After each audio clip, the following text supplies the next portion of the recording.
Hey everyone, and today we are talking about theology proper. Now, theology proper is the study of God. It's the study of the doctrine of God.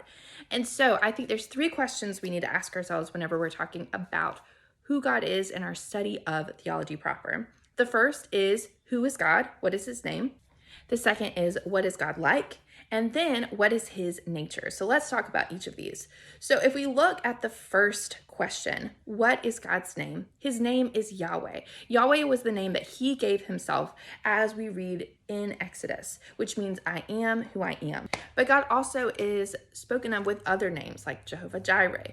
If we look at El Roy, the God who sees, these are different names that describe certain aspects of God, which gets into our second question, which is, what is God like?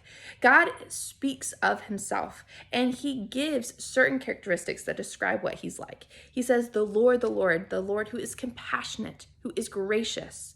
This is something that if we look at these verses, we can see who God is and what he is like.